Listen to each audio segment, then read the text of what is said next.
جو مجوسی ہیں ان کی بھی کتاب ہے زندہ وسطہ نام سے. یہ فارسی کے لوگ تھے، ایرانی الاصل تھے، آگ کی پوجا کرتے تھے. ان کی کتاب میں بھی یہ لکھا ہے، پارسیوں کی کتاب میں لکھا گیا ہے کہ ایک نبی آئے گا جو عرب میں پیدا ہوگا، وہ آگ کو بجھا دے گا اور کعبے کی طرف سارے لوگوں کے منہ کو موڑ دے گا. اس نے کہا اس وقت تک لوگوں کا قبلہ کعبہ نہیں تھا، بیت المقدس کی طرف منہ کر کے پڑھتے تھے.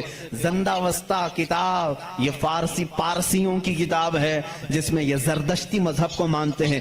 وہ اس میں بشارت دی گئی ہے ایک نبی آئے گا، عرب میں پیدا ہوگا، آگ کو بجھا دے گا اور سارے لوگوں کا منہ کعبے کی طرف پھیر دے گا.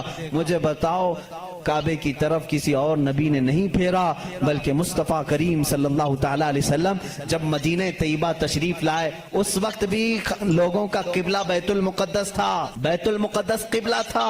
حضور صلی اللہ علیہ وسلم 17 مہینے تک بیت المقدس کی طرف منہ کر کے نماز پڑھاتے رہے. مدینہ طیبہ میں ایک علاقہ ہے آج بھی وہاں جہاں آج مسجد قبلتین بنی ہوئی ہے، وہاں میرے آقا صلی اللہ علیہ وسلم ظہر کی نماز پڑھا رہے تھے. 2 رکعت ہو چکی تھی. بیت المقدس اس طرف ہے، خانہ کعبہ اس طرف ہے، دونوں اپوزٹ سائیڈ میں ہیں.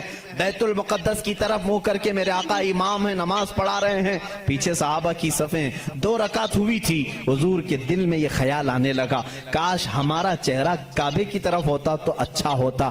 بیت المقدس بھی افضل ہے لیکن کعبہ وہ ہے جہاں میرے آقا کی ولادت ہوئی ہے. میرے آقا کا آبائی وطن حضور کعبے سے نہایت محبت کرتے تھے. اگر ہمارا قبلہ، ہمارے چہرے کا رخ اس طرف ہوتا تو زیادہ اچھا ہوتا. یہ دل میں خیال کر کے میرے آقا آسمان کی طرف یوں دیکھ رہے تھے. کب؟ نماز کی حالت میں. 2 رکعت ہو چکی ہے. دوسرے پارے کا پہلا صفحہ ہے. رب تعالیٰ نے اسی وقت جبرائیل کو آیت دے کر بھیجا فَلَنُوَلِّيَنَّكَ قِبْلَةً تَرْضَاهَا. آیت کہتے قَدْ نَرَا تَقَلُّبَ وَجْهِكَ فِي السَّمَاءِ. اے محبوب ہم آپ کا آسمان کی طرف چہرہ اٹھانا دیکھ رہے ہیں، ہم انقریب آپ کے چہرے کو اسی طرف پھیریں گے جہاں آپ کی خوشی ہے. اتنی آیت ہی نہیں آئی، اتنی آیت نہیں آئی. اس کے فوراً بعد اسی آیت میں جبرائیل امین یہ آیت لے کر کے آئے فَوَلِّ وَجْهَكَ شَطْرَ الْمَسْجِدِ الْحَرَامِ. اے نبی دیر کس بات کی، اثر میں نہیں، ابھی آپ اپنا چہرہ کعبے کی طرف فرمائیں. خانہ کعبہ کی طرف سارے لوگوں کا قبلہ بدل گیا. دیکھو اس رسول کی 2 رکعت بیت المقدس کی طرف ہوئی. آپ پھر گئے، صحابہ پھر پیچھے حضور کے آ گئے. بلکہ ایک روایت میں حضور صلی اللہ علیہ وسلم چل کر کے آگے آئے، آپ امام تھے اور صحابہ پھر صفیں. اسی طرح سے وہ نماز نہ ٹوٹی نہ چھوٹی نہ پھوٹی. حالانکہ اس نماز میں رد و بدل ہوا. 2 رکعت اس طرف پھر کر کے، 2 رکعت اس طرف پھر کر کے.